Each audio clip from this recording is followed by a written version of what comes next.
church bell over a market square, a narrow street where shop windows glow behind old brick, a quiet courtyard hidden behind a door you almost walked past. Haarlem does not shout for attention. It waits for you to slow down.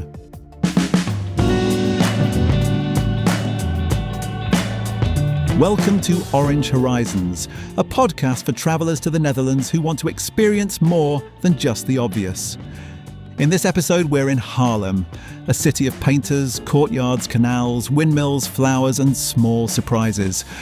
Close to Amsterdam, close to the sea, but with a rhythm that feels very much its own. Haarlem is one of those Dutch cities where history is not kept in one place. It is spread across the streets. You feel it on the Grote Markt, the city's central square, where the Grote or Sint Bavo Kerk rises above terraces, bicycles and market stalls. You see it in the Vleeshal, in the Old City Hall, and in the facades that lean slightly into the street, as if they are listening. This is a good place to start. Not with a checklist, just with a walk. Begin on the Grote Markt and let the side streets pull you in. Haarlem's Goudenstraatjes are known for independent shops, small cafes, and carefully restored storefronts. It is shopping, yes. But it is also a way to read the city. Old trade routes have become streets for books, fashion, design, and coffee. And then there is art. Haarlem is closely connected to Frans Hals, one of the great painters of the Dutch 17th century. At the Frans Hals Museum, his portraits still feel unusually alive. Faces are not stiff. Hands move. People laugh, lean, look away. The museum is not only about Hals himself, it also places older art next to modern and contemporary work, which makes the visit feel less like a history lesson and more like an ongoing conversation. A practical tip here: give yourself time. This is not the kind of museum you need to rush through before lunch. And if you are travelling with children, check the family activities before you go. The museum often has ways for younger visitors to look, listen and explore without turning the visit into a silent march from frame to frame.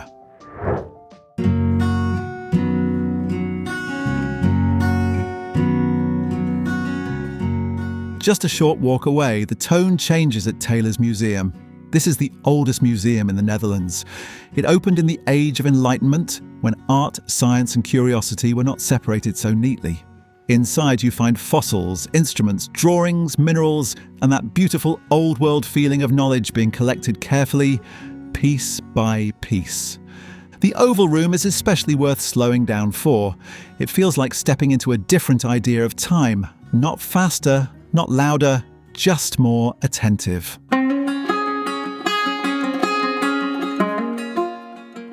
The Spaan River gives Haarlem some of its calmest views and one of its most recognisable silhouettes.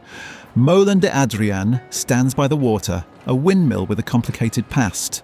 The original mill burned down in the 20th century and was later rebuilt.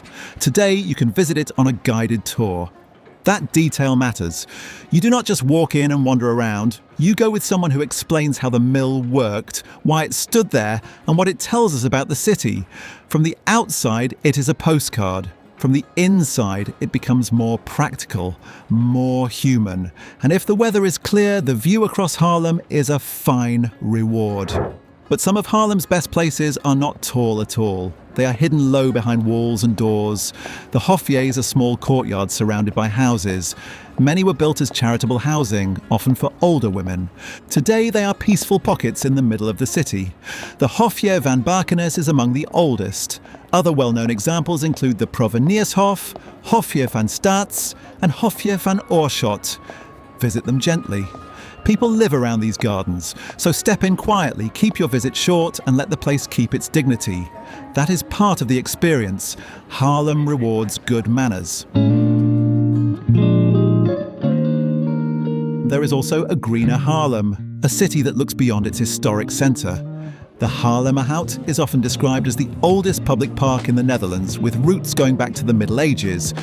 It is a lovely place for a walk when the streets get busy. West of the city, Zout-Kennemerland National Park opens into dunes, forest and beach.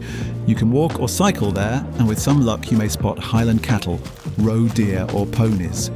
And because Bloemendaal aan Zee is less than 10 kilometres from Haarlem, a city day can easily end with sea, air and sand. That combination is very Dutch. Museum in the morning, dunes in the afternoon, a train back before dinner. Now for a few practical tips. First, Haarlem is easy to reach by train and the station is close enough to the centre to make walking the natural choice. Second, book ahead for museums and guided tours, especially if you have a tight schedule. Third, bring comfortable shoes. The city is compact, but the best version of Haarlem is found by wandering. And finally, consider renting a bike if you want to see more than the centre. Haarlem has good cycling and walking routes, including options that connect local food spots, green spaces, and the surrounding landscape. Haarlem may sit close to bigger names, but it should not be treated as an afterthought. It has art without grandstanding, history without dust, and beauty that often appears only after you take a second look. That might be the real reason to come here, not to see everything, but to notice more.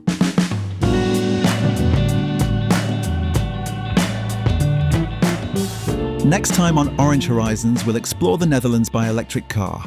From charging along the motorway to parking just outside the city, we'll see how EV travel is changing the Dutch road trip. Are you curious to discover more? Head over to holland.com for tips and stories. Don't forget to subscribe to Orange Horizons and leave a 5-star review if you liked the episode. This episode was produced by Break the Wire Concepts. On behalf of the Netherlands Board of Tourism and Conventions, editorial direction from Manon Weiss and Ger de Gram. And yes, the voice you heard was generated by AI. The cobblestones, canals and headwinds, however, are entirely authentic. Thanks for listening, and see you on the next Orange Horizon.